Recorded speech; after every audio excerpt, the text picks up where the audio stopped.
दोस्तों, क्या आपने कोई ऐसा चिकित्सालय देखा है जिसके अंदर इंसानों का नहीं गायों का उपचार होता हो, और वो भी कोई ऐसा वैसा नहीं कि सुई लगा दी और उपचार हो गया।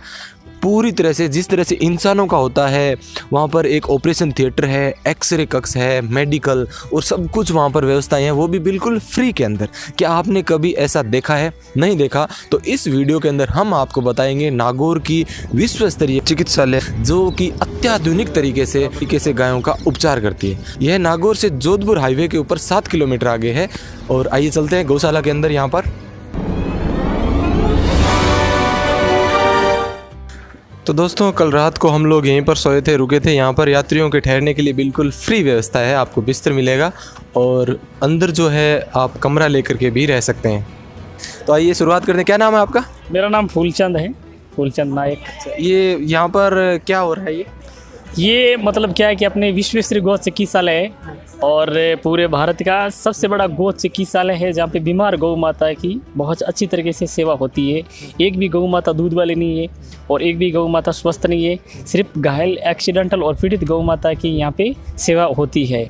और ये नागौर से 7 किलोमीटर दूर जो जोधपुर हाईवे रोड है, 65 NH 65 रोड पे जोधपुर नागौर से 7 किलोमीटर ये दूरी पर स्थित है।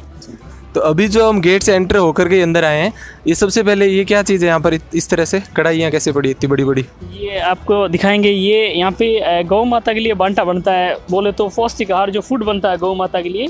रोज़ यहाँ पे 80 कुंटल का दलिया लापसी गौ माता को बांटा बना करके और गौ चिकित्सालय में दिया जाता है पौष्टिक आहार के रूप में। मौसम के अनुसार गौ माता को दलिया है, लापसी है, बांटा बना करके और गौ माता को दिया जाता है। यहाँ पर इसके अंदर जितनी भी गायें मुझे नजर आ रही है, सबके माथे पर पट्टी बंधी हुई है। ये क्यों बंधी हुई है? ये पूरी जो गौ माता है, इन गौ माताओं को सबको मतलब कैंसर हो सका है। देख रहे हैं आप, किसी को सींगों में कैंसर है, किसी को आंखों में कैंसर है, किसी को पाँव में कैंसर है। तो टोटल ये कैंसर वाली गाय हैं। इनकी रोज़ ड्रेसिंग होती है, रोज़ पट्टियाँ चेंज होती है। एक दिन भी अगर ड्रेसिंग पट्टी वगैरह नहीं होती है तो बदबू आने लग जाती है। लेकिन एग्जैक्टली हमारे यहाँ रेगुलर ट्रीटमेंट होता है। तो जो घरेलू लेकर के आते हैं वो भी फ्री में इलाज करवा सकते हैं यहाँ पे? हाँ, घरेलू के लिए तो एक अलग सिस्टम बना हुआ है। जैसे अगर आपकी कोई एक घरेलू गौ माता है तो आप घरेलू गौ माता को यहाँ ट्रीटमेंट के लिए लेके आ सकते हैं, ट्रीटमेंट यहाँ करवा सकते हैं। लेकिन उसके बदले में आपको एक स्वस्थ गाय दी जाएगी। बीमार गाय की सेवा ट्रस्ट करेगा, लेकिन एक स्वस्थ गाय आपको दी जाएगी, ताकि बैलेंसिंग जो है, जो बेड की व्यवस्था है वो अच्छी तरह से बनी रहे। क्योंकि यहाँ पे तो सारी आप देखने से बीमार गौ माता है, दूध वाली गौ माता है नहीं। यहाँ लिखा हुआ है 3 पैर वाले गौवंश। 3 पैर वाले कैसे? यहाँ पे जितनी गौ माताएँ हैं, जो बछड़ियाँ हैं, गौ माताएँ हैं, वो सारी 3 पैर वाली। आप पीछे देख भी सकते हैं 3 legs वार्ड। यानी रोड के ऊपर, हाईवे के ऊपर कहीं पे भी कोई गौ माता एक्सीडेंट हो गई 350 किलोमीटर के वृत्त क्षेत्र में, तो अपनी एम्बुलेंस से जो लवारिस गौ माता है उनके लिए अपनी एम्बुलेंस की व्यवस्था भी है। कोई भी अगर एम्बुलेंस के नंबर पर फ़ोन करता है तो लवारिस व्यवस्था के अंदर जहाँ पे अपना एरिया आता है वहाँ तक अपने गौ माता को लेकर के आते हैं और पूरा ट्रीटमेंट यहाँ पे फ्री किया जाता है। कितने किलोमीटर से आप लेकर आ सकते हो? मतलब अपना ये 350 किलोमीटर का वृत्त क्षेत्र आता है, जिसमें गौ माता कहीं पे भी घायल एक्सीडेंट हो जाती है तो लावारिस व्यवस्था के लिए अपन लेकर के आते हैं। कोई व्यक्ति कैसे कांटेक्ट करे? फ़ोन नंबर वगैरह है क्या? अपने संस्था का एम्बुलेंस नंबर होता है, उस नंबर पे कोई फ़ोन करता है तो बिल्कुल उनको लेने के लिए एम्बुलेंस वगैरह जाती है। लावारिस गौ माता के लिए एम्बुलेंस की व्यवस्था है। घरेलू गौ माता को लिए तो खुद को लेके आना पड़ता है। नागौर के पास में है दोस्तों, और यहाँ से 300 से 350 किलोमीटर तक ये व्यवस्था है। तो हम आपको ये मोबाइल नंबर दे रहे हैं साथ में, आप इनके ऊपर कांटेक्ट करके और ज़रूर इनको सूचित करें। किसी गौ की अगर जान बच जाती है और सेवा होती है तो बहुत ही अच्छी बात है ये। दोस्तों, आप और हम जो गलियों के अंदर जहाँ कहीं भी कुछ भी खाते हैं, प्लास्टिक सीधा फेंक देते हैं। शायद ज़रूर आपने कभी किया होगा ज़िंदगी में, और मैंने भी किया है। लेकिन क्या आपने सोचा है कि वो प्लास्टिक गौ माता खाने के बाद में उसकी क्या हालत होती है और कितना प्लास्टिक उसके पेट में जमा हो जाता है? हाँ, तो ये जो वार्ड आप देख रहे हैं पीछे, ये रोमिनोटोमी वार्ड है। जैसे गौ माताएं रोड के ऊपर घूमती रहती है तो प्लास्टिक खा जाती है, भूखी प्यासी गौ माताएं घूमती है, प्लास्टिक खा जाती है। तो पेट के अंदर 70 किलो, 80 किलो, 90 किलो, 1 कुंटल से ज़्यादा प्लास्टिक उनके पेट के अंदर इकट्ठा 70 किलो एक गाय के पेट में? बिल्कुल हो जाता है। 80 किलो भी? बिल्कुल 70-80 किलो अपना वजन नहीं होता। 80 किलो तो मेरा वजन है। इससे ज़्यादा पेट के अंदर प्लास्टिक लेकर के फिर खाना कहाँ से जाता होगा उनके पेट में भाई? वो तो बहुत मुश्किल से जाता है कि देखते हैं कि अपन देखिए जैसे लोहे का एक बाट होता है वो 50 किलो का होता है, वो इतना छोटा होता है। तो उसी तरह से भी प्लास्टिक का क्या गिट्टा बन जाता है अंदर, जो गट्टा होता है ना, जैसे दड़े जैसा बॉल, जैसे वॉलीबॉल होता है उस तरह के गट्टा बन जाते हैं अंदर। तो फिर वो इकट्ठा होकर के बाहर बन जाता है पेट के अंदर। तो गाय चारा भी नहीं चर पाती है, पानी भी नहीं पी पाती है। तो उस अवस्था में इनको यहाँ गौ चिकित्सालय के अंदर लोग लेकर के आते हैं। तो इनका ऑपरेशन करके 70 किलो 80 किलो 90 किलो गौ माता प्लास्टिक निकालते हैं, इलाज किया जाता है गौ माता का। तो ये जितने भी आप देख रहे हैं पीछे एक साइड में ये गाय, ये ऐसे ही प्लास्टिक वाली गाय हैं जिनके पेट से प्लास्टिक निकाला गया है ऑपरेशन करके। और उसके बाद में यहाँ पास वाले में यहाँ पर क्या है, ये जो सीजन वार्ड है, जैसे गाय के बच्चे देने का मुंह नहीं खुलता है तो ऑपरेशन करके पेट से बच्चा निकालते हैं। एक्चुअली में क्या होता है कि गौ माता की बच्चे देने का मुंह नहीं खुलता है, तो उस अवस्था में गौ माता का अगर ऑपरेशन नहीं करेंगे तो दूसरा कोई रास्ता नहीं होता है, तो गौ माता ख़त्म भी हो सकती है। तो उस अवस्था में गौ माता को बचाने के लिए उनका ऑपरेशन करना बहुत ज़रूरी है। यहाँ पर शरीर पीड़ित गौ माता और अत्यधिक घायल गौवंश के लिए भी अलग अलग वार्ड बने हुए हैं। गौ माता के अलावा यहाँ पर पशु पक्षी और अन्य वन्य जीवों का भी उपचार किया जाता है, जिनमें ये बंदर भी शामिल है। पूंछ कट गई थी इसकी। दोस्तों यहाँ पर एक अनुसंधान केंद्र भी बना हुआ है। यहाँ पर क्या काम किया जाता है? यहाँ पे जैसे बाहर से जो लड़के आते हैं, जो वेटनरी कोर्स करके आते हैं, तो उनको यहाँ पे ट्रेनिंग दी जाती है। और गौ माता के जो शरीर के अंदरूनी पार्ट है, जो अंदरूनी भाग है, उनके सबके यहाँ पे मतलब क्या है कि स्टैचू बने हुए हैं। तो उनसे उनको पता चल जाता है कि कौन सा ऑपरेशन गौ माता का कहाँ पे होता है, करना है, कौन सा शरीर कौन सी जगह है। तो ये अनुसंधान के अंदर रिसर्च सेंटर है, जहाँ पे लड़के जो वेटनरी कोर्स करके आते हैं उनको 3 महीने का प्रशिक्षण देते हैं। आपने ऊपर देखा भी लिखा हुई है कि 5000 कंपाउंडर अपनी संस्था का लक्ष्य है, जो भारत के अलग अलग गौशालाओं के अंदर जाएंगे। और बहुत लड़के जा भी चुके हैं अलग अलग गौशालाओं में। और यहाँ पे 3 महीने की ट्रेनिंग देते हैं, जिसमें मतलब क्या कि गाड़ी चलाना, एम्बुलेंस चलाना, सारी चीज़ें उनको ट्रेनिंग देते हैं। ऑपरेशन करना, सीजरियन करना, एक्सरे करना, इस तरह से सारी चीज़ों को ट्रेनिंग देते हैं यहाँ पे। तो यहाँ पर कुछ गवर्नमेंट की तरफ से भी चल रहा है कि साथ में? नहीं, गवर्नमेंट से या कोई विशेष सपोर्ट तो गवर्नमेंट का कोई नहीं है, ये पब्लिक डोनेशन से चलता है।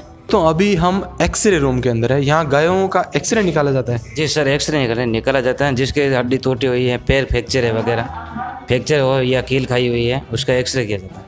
तो इतनी बड़ी गाय को आदमी चलो बिठा देते हैं, इतनी बड़ी गाय को कैसे निकालते हैं? यहाँ पे नीचे लेटा के एक्सरे किया जाता है। यहाँ पर नीचे हाँ, जो बछड़ा होता है तो इसी बेड पे ऊपर लेते हैं, अगर बड़ी गाय होती है तो नीचे लेटा के। तो आपने इंसानों के बच्चे तो झूले के अंदर झूलते हुए देखे होंगे, लेकिन यहाँ पर गौ सेवा जो सेवा कर रहे हैं वो देख करके आप हैरान रह जाएंगे। यहाँ पर गाय के छोटे छोटे बच्चों को भी झुलाते हुए आप देख सकते हैं। ये यहाँ पर इतने सारे छोटे छोटे बच्चे कैसे? ये सब अनाथ बच्चे हैं जिनकी माँ नहीं है। ऐसी गौ माताएँ हैं, जैसे लावारिस व्यवस्था के अंदर भी ये बच्चे आते हैं। और किसी की कोई घरेलू गाय है, किसी का बच्चा, कोई गाय ख़त्म हो गई, तो वो भी कुछ लोग यहाँ पे मतलब क्या कि छोड़ के जाते हैं। और तो ये सब लावारिस है जिनकी माँ नहीं है, इनकी भी अपन सेवा करते हैं, बच्चों की तरह सेवा करते हैं। और इनके लिए झूले इसलिए बने हुए हैं ताकि लोगों के अंदर प्रेरणा जगे, लोगों की भावना चेंज हो गौ माता के प्रति, इनकी जिनकी आस्था नहीं है उनकी आस्था हो, और उनको लगे कि ये बहुत ही दिल के छू जाने वाली मतलब सेवा है। गौ माता की सेवा तो सबसे बड़ी सेवा है, जिनको आसपास की ढानियों से दूध लेकर के इनको पिलाया जाता है। दोस्तों ये बात याद आ गई हमें, जब दद्दीमती माता जी हम मंदिर जा रहे थे, आपको वीडियो में दिखाया भी था, एक अनाथ गाय और उसके साथ साथ में 1 या 2 दिन का इतना छोटा बछड़ा जा रहा था। शायद उस टाइम हमें पता नहीं था, नहीं तो हम फ़ोन घुमा देते और उनकी भी सेवा हो जाती। तो दोस्तों आप और हम जो कपड़े पहनते हैं वो तो पहनते ही हैं, लेकिन आज हम आपको दिखाएंगे गौ माता के लिए यहाँ पर कपड़े तैयार हो रहे हैं, बने हुए भी हैं। अभी आप क्या कर रहे हो यहाँ पर? यहाँ पर टांका लगा रहे हैं, तैयार कर रहे हैं गौ माता का दरिया। अच्छा। जो शाम को ताने के गायों का काम आता है सर्दी के लिए। यहाँ पर जो गायों के लिए कपड़े आप तैयार कर रहे हो, वो यहाँ की जो गाय हैं उनके लिए कर रहे हो, बाहर भी देते हो? नहीं, यहाँ के लिए है, और ज़रूरत पड़े तो बाहर भी देते हैं, सर्दी से बचाव के लिए। अच्छा। बछड़े के लिए भी है? बछड़ों के लिए भी है। तो अभी क्या कर रहे हो? ये अभी जो पार लगे हुए तो सर्दियों मौसम में उनको टूटी फटी को वापस तैयार करके धो डाल के वापस पैकिंग कर देंगे, वापस सर्दियों मौसम में काम लेंगे। तो आप एक बात बताओ, यहाँ पर जॉब कर रहे हो या फिर गौ माता की सेवा, मतलब क्या कर रहे हो आप यहाँ पर? जॉब कर रहे हैं और साथ में सेवा भी कर रहे हैं। तब इसी के वार्ड के अंदर रहते हैं, दूसरा कोई काम है आपका? हमारा काम तो एम्बुलेंस, जो बीमार गाय होती है ना, उसको लाने का है, लेकिन जब भी हम फ्री रहते हैं ना तब यहाँ पर एक्स्ट्रा काम करते हैं। तो जितने भी ड्राइवर हैं उनकी ये ड्रेस है। हाँ, ये ड्राइवर है टोटल। एक मिनट। और सफ़ेद ड्रेस वाले का क्या क्या काम है यहाँ पर? सफ़ेद ड्रेस का जो इंचार्ज का काम होता है वो इंचार्ज का काम हम करते हैं। अच्छा, जितने कर्मचारी काम कर रहे हैं वो खाते पीते रहते यहीं पर हैं सब? हाँ, सबका यही है, वेतन, आवास, सुविधा सब यही है। दोस्तों, आपने पूरा चिकित्सालय तो देख लिया। अब एक चीज़ आप भी सोच रहे होंगे, मेरे मन में विचार है कि यहाँ पर ऐसी क्या चीज़ है जो लोग इतने देखने के लिए भी आते हैं, और यहाँ पर क्या खास बात है जो इतनी भीड़ लगी रहती है पूरे दिन यहाँ पर? देखो, खासकर यही होता है कि सबसे पहले तो पूरे भारत के अंदर गौ चिकित्सालय कहीं पे भी नहीं है, और जहाँ पे है तो वो सीमित एरिया के अंदर काम कर रहे हैं। इतना बड़ा विशाल कार्य कहीं पे भी नहीं है। और यहाँ पे सब तरह की गौ माता की सुविधा के लिए सारी चीज़ें बनी हुई है। जैसे कि यहाँ पे दूध वाली एक भी गौ माता नहीं है, एक भी गौ माता स्वस्थ नहीं है, एक भी गौ माता दूध वाली नहीं है। सिर्फ जो बीमार है, घायल है, एक्सीडेंटल है, सिर्फ पीड़ित गौ माता की सेवा होती है यहाँ पे। और गौ माता की सेवा हमारे सनातन धर्म के अंदर जुड़ी हुई है। जैसे हमारे राजस्थान के अंदर जितने भी लोक देवी देवता हैं, सब ने गौ माता की सेवा की। जैसे वीर तेजाजी महाराज जो खरनाड़ यहाँ से 9 किलोमीटर दूर है, तो तेजाजी महाराज ने गौ माता के लिए वीर गति को प्राप्त हुए थे। ऐसे पाबूजी राठौड़ ने गौ माता के लिए बलिदान दिया, और करणी माता ने भी गौ माता की सेवा की, जाम्बोजी महाराज ने गौ माता की सेवा की। तो बहुत सारे देवी देवताओं ने गौ माता की सेवा की, और गौ माता की सेवा करने से 33 कोटि देवी देवताओं की पूजा हो जाती है। यानी भगवान का वास जो है गोलोक में, वो भी गोलोक में वास है। और इस जगह की मेन खासियत ये है कि यहाँ पे लगभग 4-4.5 साल मुझे हो गए आज यहाँ पे देखते हुए, और यहाँ की जो रेस्पॉन्स जो लोगों से मिल रहा है वो इतना अच्छा मिल रहा है कि यहाँ की जो मेन चीज़ है, जो सेवा है, उसको देखने के लिए लोग आते हैं कि लोग कल्पना नहीं कर सकते। जिस तरह से मनुष्य अगर बीमार हो जाते हैं तो उससे भी लोग तंगी हो जाते हैं कि उसकी सेवा प्रॉपर नहीं कर पाते हैं। और यहाँ पे आप देख रहे हो कम्प्लीटली कितनी अच्छी तरह से गौ माता की सेवा हो रही है। सर्दियों में ठंड से बचाने के लिए पर्दे लगाए जाते हैं, गौ माता को ब्लैंकेट्स ओढ़ाए जाते हैं, और पीने के लिए पानी जो गौ माता को फ़िल्टर पिलाया जाता है, आरओ का पानी। अपने राजस्थान में मनुष्यों को पीने के लिए पानी नसीब नहीं होता है कई कई जगह, ऐसा बाड़मेर, जैसलमेर, उधर पश्चिम राजस्थान के अंदर। और यहाँ पे गौ माता के लिए पीने के लिए जो पानी है वो भी आरओ का पानी, शुद्ध मीठा पानी गौ माता को पिलाया जाता है। और अलग अलग वार्ड बने हुए हैं, और रोज़ का 5.5 लाख रुपए का यहाँ हर दिन का एक दिन का खर्चा है यहाँ का, और ये खर्चा पूरा डोनेशन से चलता है। और हमारी यही रिक्वेस्ट है सभी भक्तों से, गौ भक्तों से, कि ज़्यादा से ज़्यादा संख्या में आप सभी लोग गोलोक महातीर्थ के दर्शन करें और अपने जीवन को पुण्य बनाइए, क्योंकि ये बहुत ही पुनीत और अच्छी जगह है। और इसे संस्था की शुरुआत हमारे गुरुदेव श्री श्री 1008 महामंडलेश्वर स्वामी कुशालगिरी जी महाराज ने की थी। 23 फरवरी 2008 को स्वामी जी महाराज ने इस गौ चिकित्सालय का निर्माण किया था, और एक कामधेनु गौ माता यानी एक गौ माता से स्वामी जी महाराज ने शुरुआत की, और आज इसकी 4 जगह सेवा चल रही है। जोधपुर के अंदर इसका दूसरा और भी बहुत बड़ा भाग है, कभी मौका मिले तो आप वहाँ पे भी देखना आप। ये देखो, जैसे एम्बुलेंस आई है अभी, आप उधर देखिए, आप ये एम्बुलेंस अभी आई है। इस तरह से 21 एम्बुलेंस की व्यवस्था पूरे भारत के अंदर कहीं पे भी नहीं है। सिर्फ अपनी गौ चिकित्सालय के अंदर पूरे जन सहयोग से, भक्तों के सहयोग से 21 एम्बुलेंस की व्यवस्था, और 450 आदमी यहाँ पे कार्य कर रहे हैं। 60-65 यहाँ पे डॉक्टर और कंपाउंडर टीम है, 21 एम्बुलेंस है। तो ये भक्तों के सहयोग से इतना बड़ा विशाल कार्य हो रहा है। और भादुआ के महीने में बाबा रामसा पीर बाबा का मेला लगता है, तो हज़ारों लोग, लाखों लोग आते हैं भादुआ के महीने में। तो यही कारण है। अगर कोई चल कर के दूर से यहाँ पर गौ माता की सेवा करने, दर्शन करने के लिए आए, तो वो रात को यहाँ पर ठहरे, कोई व्यवस्था है ऐसी? बिल्कुल, यहाँ पे जो भक्त दूर से, जैसे बेंगलोर है या मान लो कहीं पे भी, जैसे बम्बई है, कोलकाता है, कहीं से भी अगर दर्शन के लिए लोग आते हैं, तो रात्रि के लिए रुकने के लिए यात्री रूम की व्यवस्था भी है। ऐसी नॉन ऐसी रूम भी बने हुए हैं। उसी तरह से देखो, अभी एक और एम्बुलेंस आई है, अभी आपने देखी एम्बुलेंस अभी आई थी, और एक एम्बुलेंस फिर से आ रही है। तो इस तरह से 70-80 गायें डेली अपने गौ चिकित्सालय के अंदर आती है। 70-80 गायें डेली आती है। एक तो आप कह रहे हो डोनेशन मिलता है, उसी से चल रहा है। दूसरा कोई और जरिया कमाई का जो यहाँ से पैसे का? यहाँ पे कोई कमाई का साधन नहीं है। यहाँ मतलब गौ चिकित्सालय में कोई सोर्स इनकम नहीं है। बोले तो सिर्फ जनता के सहयोग से चलता है, डोनेशन से चलता है। लोगों को सेवा अच्छी लगती है, गौ माता के लिए जो दान करते हैं उसी से अच्छी सेवा गौ माता की यहाँ पे हो रही है। बस यही है, बाकी तो भगवान श्री कृष्ण की कृपा से चल रहा है, स्वामी जी का आशीर्वाद से। डोनेशन के ऊपर और कोई सहयोग और कोई मतलब कोई इनकम नहीं है यहाँ पे।